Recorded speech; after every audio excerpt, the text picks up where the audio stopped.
excited. Welcome back, everyone. Something new for fans of true crime shows like My Mama. A new series premieres today following 4 cases, but here's the deal. This is why it's different. Each episode is told from the perspective of the victim. Look. My mom was terrified. I said, maybe she's been taken. Mom instincts should be trusted. I need a Kleenex. Sorry. I hate it when people lie, All we need is the truth. but I love it when they get caught.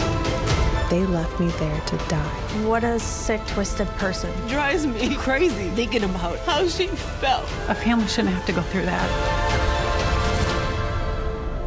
What police were about to find out were things no one expected. This is me. This is Me This is Me Hereafter. Me Hereafter follows 4 different cases, taking viewers inside murder investigations like never before. One of the cases in the series is the tragic death, and this one hits close to home for us here in the Twin Cities. A real estate agent, Monique Baugh. Well, back in 2019, she was lured to a fake house showing, kidnapped, and then killed. Joining me this morning is the woman behind Me Hereafter, filmmaker Maria Oz, and the mother of Monique, who is now my dear friend, who is featured on the show. Give it up for Wanda Williams Baugh, everybody. Thank you. Thank you both for being here. Thank you. Thank you. Wanda, love, if we can get some Kleenex, please. Yes, please. I wanna ask you first. Yes. First of all, thinking of you. Thank you. I love her and respect her. I want to ask with that, was it a hard decision? Because it is, if I would trust anybody, it would be her to tell the story of your beloved daughter. But was it a hard decision to put this out there again? Because you lived it on the news and you lived it in real life. What was that process like for you? You know, it was actually became an easy process after I had a conversation with Maria.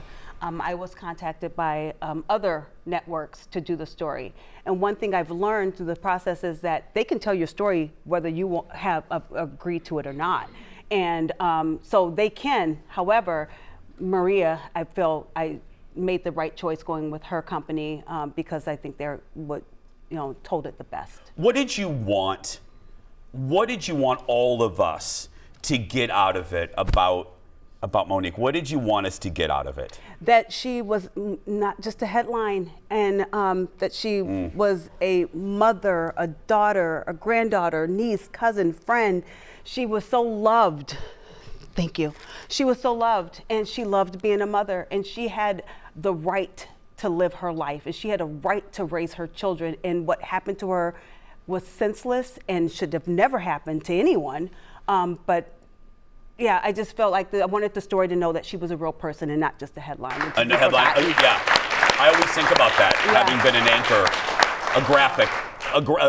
There's a story behind a graphic that you see of just the name Monique. Absolutely. Maria, what was it? You've been on the show before. What was it about doing this series? What was it appealing to you that you were going to be telling the stories through the point of view of the victims? Yeah, I mean, I think that, throughout the history of the different true crime shows we've done, one of the things we've always tried to do is bring attention to the victim stories over that of the perpetrators. Those are the people that we really want to remember. Those are the people who touch our lives, right? So when we were able to do this with ABC News Studios and bring this to Hulu, I think it's the ultimate opportunity to kind of give a voice to these people who were lost. And we worked very hard on that to try to work with families to try to strike the right chord in terms of that, because it's got that very lovely, if you've read The Lovely Bones, it's got that very Lovely Bones style to it.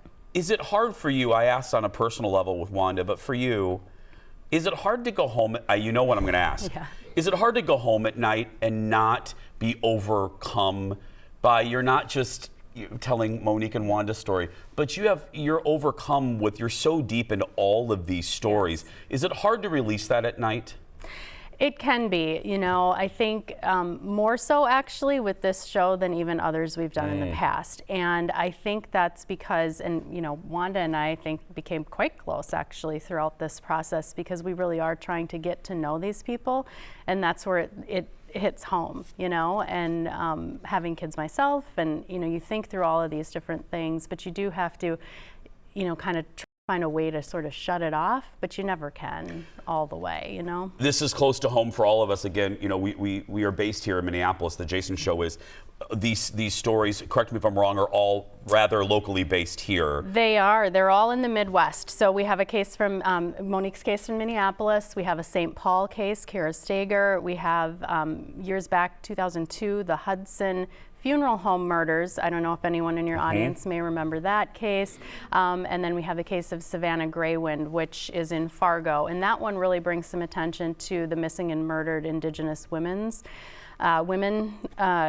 horrible situations. So I think that they all have a different appeal, I think, and a different message for viewers. Wanda, I want to return to you because, again, the show has a role in doing this, but I wanted to ask you, you know, if I asked my mom, like, what's a favorite thing about me? She could list off goofy things. What was your favorite? Because I always want to bring it back to Monique. I want to make sure.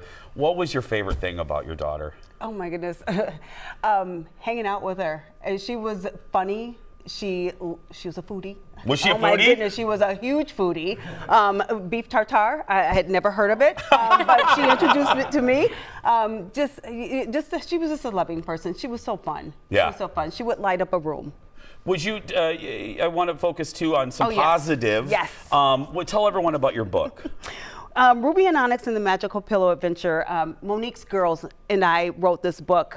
We had spent many nights reading other people's books, and we decided to write our own after we were telling some stories to each other. So Ruby and Onyx and Magical Pillow Adventure is about a pillow that Monique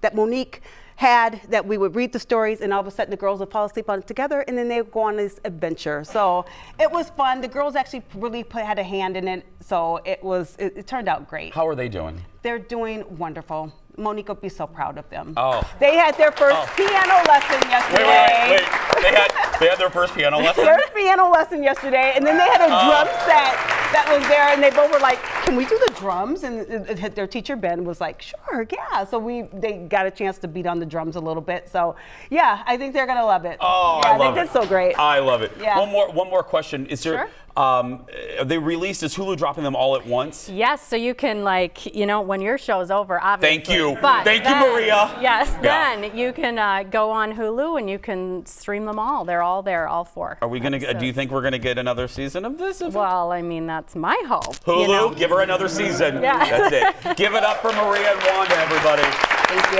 Again, go watch this. Me Hereafter is streaming now. It premieres right now. Go watch it. Well, like Maria said, please watch our show and then go stream it. We're going to take a break. We'll be right back. Back in a moment, everybody. Oh, thank you, guys. Thank you so much, Maria. Thank you so much. Come here, sweetheart. Thank you, honey.